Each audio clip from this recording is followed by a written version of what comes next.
Përshëndetje dhe sot po përgatisim një sheqerpare tepër të mirëqeshme. Provoni recetën. Fillojmë. Fillimisht në një enë hedhim 3 vezë të plota. Te vezët shtojmë 100 gram sheqer ose 1 gotë të çajit. Vazhdojmë i përzim derisa sheqeri të fillojë pak të tretet. Pastaj shtojmë arra, 100 gram arra të bluara. Po ashtu shtojmë një paku pluhur për pjekje dhe një paku me sheqer vanilje.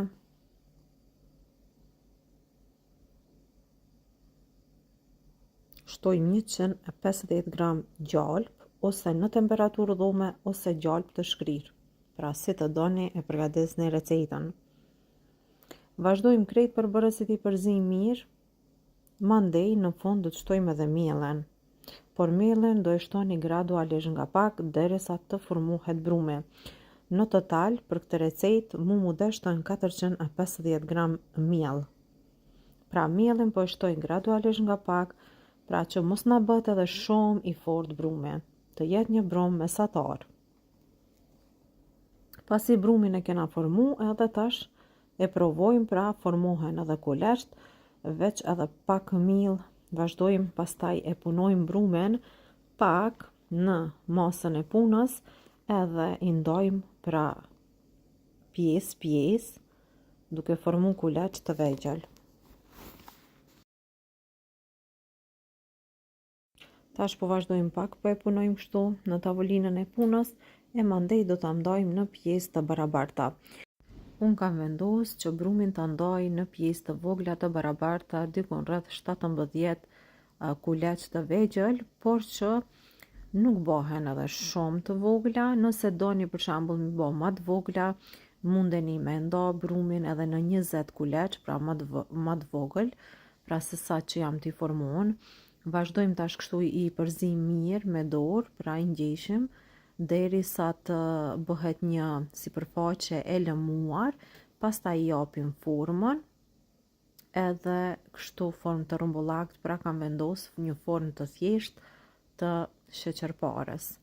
Edhe kështu krejt kena me i përgatitën, pra disa herë do ja bëjmë kështu me duar që të bëhet një sipërfaqe e lëmuar. Pasi ti kemi përgatitur krejt kuleçët, në të njëjtën mënyrë, të gjitha do t'i vendosim në tepsi për pjekje. Furrën e shpërejtit e kam nxehur në temperaturë 170 gradë, edhe kur furra të jetë nxehur, ne i shtim i pjekim në temperaturë 170 gradë për 30 minuta. Nëse vendosni me i pjek në një temperaturë më të lartë, atëherë do t'u pjeken për më pak minuta. Pasi të pjeket sheqerparja, do e la që të ftohet të rësish. Pra sheqerparja duhet të jetë e ftohtë.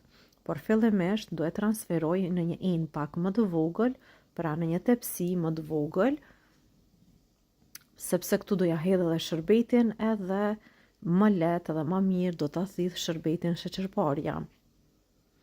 Vazhdojmë e përgatisim shërbetin dhe në tenxhere hedhim 3 gota me sheqer. Gotat që jam t'i përdor janë nga 220 ml. Pastaj këtu shtojmë 4 gota ujë, pra gotat e njëjta do t'i përdorni për ta përgatitur shërbetin. Shërbetin do ta la që të zihet në temperaturë mesatare. Nga momenti që fillon me vlu, do ta llogarisni kohën, 20 minuta. Qysh duhet me vlu shërbeti? E shohim video në vazhdim. Shërbeti duhet me vlu në këtë shpejtësi kështu si në video dhe të zihet për 20 minuta ngadal në temperaturë mesatare. Pasi që është zi shërbeti dhe është i nxehtë, val, tash me një herë të nxehtë e shtojmë tek sheqerparja. Nuk e leni me uftof, por direkt nga ploqa e shpëretit edhe drejt tek sheqerparja. Kështu sheqerparja do ta thith shumë shpejt, pra shërbetin, pastaj do ta mbuloni edhe do ta leni në temperaturë dhome fillimisht, pastaj në frigorifer derisa të ftohet të rësisht. Pasi të ftohet, mund ta provoni sheqerparen. Unë besoj që të gjithë do ta pëlqeni recetën. Provoni edhe ju. Tash do t'i shtojmë pak nga shërbeti,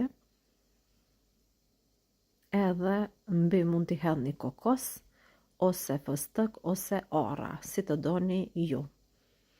Po mundet edhe ashtu, pa asgjë, varet krejt çka juve ju gjendet në shtëpi. Dhe kështu pra, sheqerparja është gati. Unë tash do ta provoj edhe do ta shohim se si është bërë kjo recetë.